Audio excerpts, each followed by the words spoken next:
Hello বন্ধুরা, শুভ সন্ধ্যা। তোমরা সবাই কেমন আছো? আশা করি ভালো আছো, আর আমি ভালো আছি। তো আজকে ভাবছি সন্ধ্যার টিফিন কী দিয়ে করবো। আজকে চা খাবো না, সন্ধ্যার সময় তো চা ভালো লাগছে না, তো ভাবলাম করে তো চাউমিন ছিল, তো চাউমিনটা বানিয়ে নিই।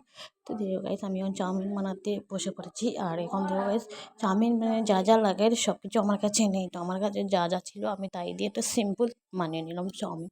তো এখন দেখো গাইস, এখানে আমি আলু কেটে নিয়েছি, টমেটো, পেঁয়াজ এগুলো কেটে নিয়েছি, কাঁচা লঙ্কা কেটে। তারপরে দেখো আমি চাউমিনগুলোকে একটু সিদ্ধ করতে বসিয়ে দিয়েছি। তো চাউমিনগুলো এখন সিদ্ধ হবে। তারপরে দুটো ডিমও ছিল, বললাম ডিম দিয়ে একটা নর্মালি বানিয়ে নিই চাউমিন। তো জানি না খেতে কীরকম ভালো লাগবে, জানি না তোমরা সবাই এরকম খেয়েছো কি না খেয়েছো। তো বড় কিছু নেই, তাই কী করবো, তো যা ছিল আমি তাই দিয়ে বানিয়ে নিলাম। ঠিক আছে, এখন আমি চাউমিনটা সিদ্ধ করতে বসিয়ে দিয়েছি। তো এইদিকে দেখো দুটো ডিম ছিল, তো দুটো ডিম আমি বের করে নিলাম। এবারে এখন দেখো চাউমিনগুলো সিদ্ধ হয়ে গেছে। এটাকে নামিয়ে ঠান্ডা জলে ভিজিয়ে একটু রেখেছিলাম। আর ওইদিকে আমি আলুগুলো ভাজা করে নিয়েছিলাম, আগে তো তোমাদেরকে দেখাতে পারিনি। তো এইদিকে দেখো আমি ডিম ভাজা করছিলাম এখানে। তো দুটো ডিম তাই একটু ঝুড়ি ঝুড়ি করে ভাজা করলাম। এদিকে তেল দিয়ে হয়ে গেল, তো তেলটা দিয়ে এখন আমি পেঁয়াজটা ভেজে নিচ্ছি, এদিকে কাঁচা লঙ্কাটা দিয়ে দিয়েছি, দিয়ে একটু নাড়াচাড়া করলাম। তারপরে টমেটোগুলো দিয়ে দিয়েছি, দিয়ে একটু নাড়াচাড়া করলাম, করে আমি হলুদ গুঁড়ো, লঙ্কা গুঁড়ো আর একটু নুন দিয়েছি। তো মানে আমি এত মশলা দিইনি, তো মানে নর্মালি বানাচ্ছিলাম, তাই একটু নর্মালি মশলা দিয়েছি। তো সবগুলো মশলা আমি ইউজ করিনি। তো এখন নুন টুন দিয়ে এখন একটু নাড়াচাড়া করে নেবো, এটাকে ভালো করে নাড়াচাড়া করে। দেখো বেশি কালারও আসছে না, কারণ আমি ঝাল খেতে বেশি ভালোবাসি না। মানে কী বলবো, এখন হয়ে গেছে আমার। তো এখন আমি আলুগুলো দিয়ে দিব, দিয়ে একটু নাড়াচাড়া করবো, করে এই যে ডিমগুলো ভেজে রেখেছিলাম ওই ভাজা ডিমগুলো দিয়ে দেবো এখন।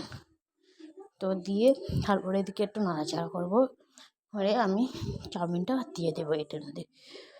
তো আমার ভাজাগুলো কত সুন্দর হয়েছে দেখো গাইস।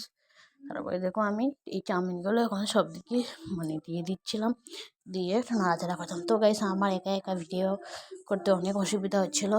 ওদিকে বুঝতে পারছো ভিডিও করছি, ওইদিকে রান্নাও করছিলাম। তো কোনো মতেই আমি এগুলো নাড়ে ছেড়ে নিলাম। তো তো দেখো গাইস কীরকম কালারটা কীরকম আসে। আমি ওই যে সয়া সস, এরকম চিলি সস এটা আমি ব্যবহার করিনি, কারণ আমি বললাম না আমার কাছে যা ছিল আমি তাই বানিয়েছিলাম, তাই দিয়ে বানিয়েছিলাম। কারণ আমি তো নর্মালি পুরো সিম্পলই চাউমিনটা বানিয়েছিলাম। তো আমার হয়ে গেছে, গরম মশলা টশলা দিয়ে নামিয়ে নিয়েছি। নামিয়ে নিয়ে এদিকে সব প্লেটে সমান ভাগ করে দিয়ে দিয়েছি। এদিকে মা বোন বাবা ছিল, তো মা বোনকে দিয়ে দিয়েছি, ওরা খাচ্ছে, বাবাও খাচ্ছে। বাবা এখানে নেই, ভিডিওতে আসতে চায় না। এদিকে দেখো আমি নিয়ে বসে পড়েছি, পেঁয়াজ সালাডের মাঝে খালি পেঁয়াজ ছিল, তখন আমি খাচ্ছি। তো খেয়ে তো দেখি না ভালো হয়েছে মোটামুটি। তো তোমাদের কারা কীরকম লেগেছে ভিডিওটা অবশ্যই বলো, আর ভিডিওটা ভালো লাগলে লাইক কমেন্ট শেয়ার করো, আর আমার ইউটিউব চ্যানেলটাকে সাবস্ক্রাইব করে দিও, আর ফেসবুক পেজটাকে ফলো করে দিও গাইস। তো আজকের জন্য এইটুকু ভিডিও রয়ে গেল, নেক্সটে আমি আবার ভিডিও দেবো।